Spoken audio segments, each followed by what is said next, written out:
Hi అండి. Today నేను colour wheel theory గురించి ఎక్స్ప్లెయిన్ చేస్తాను. సో మేకప్కి కలర్ వీల్ థియరీ చాలా అవసరం అండి. ఎందుకంటే మన కాస్ట్యూమ్ డిఫరెంట్ కలర్ఫుల్ కాస్ట్యూమ్స్ మనం వేసుకుంటాం కదా. సో కాస్ట్యూమ్స్ని బేస్ చేసుకొని లిప్ షేడ్ ఎలాంటి సెలెక్ట్ చేయాలి, జ్యువెలరీ ఎలాంటిది, and bangles and eye makeup, which type of the eye makeup we have to create, all those depends on colour wheel theory. And based on undertones also, which type of the foundation shade we have to select, all those depends on color wheel theory. So here color wheel theory we have primary colors and secondary colors. Please check.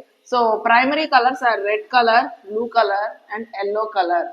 Okay, this is red, blue and yellow. These are primary colors.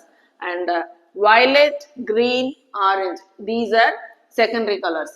So మనం red colour, blue colour mix చేస్తే violet colour, అట్లాగే blue and yellow mix చేస్తే green, and red and yellow mix చేస్తే orange colour వచ్చింది. So వీటిని secondary colours అంటారు, వీటిని primary colours అంటారు. అండ్ ఈ రెడ్ కలర్ కి కాంప్లిమెంటరీ కలర్ వచ్చేసి green colour. So red colour sari, ఆ red colour lehenga, any costume మనం వేసుకుంటే గ్రీన్ కలర్ జ్యువెలరీ అనేది కాంప్లిమెంటరీ కలర్స్ అనమాట. అండ్ అలాగే violet colour, blue colour costumes మనం వేసుకుంటే orange colour jewellery or anything related to orange which are complementary colours అండి.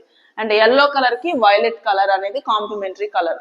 So మనం ఈ కాంబినేషన్ తో కాస్ట్యూమ్స్ కూడా సెలెక్ట్ చేసుకోవచ్చు. And this is all about primary colours and secondary colours అండి. ఇట్లాగే మన అండర్ టోన్స్ నుంచి కూడా మనం ఫౌండేషన్ షేడ్ సెలెక్ట్ చేయొచ్చు.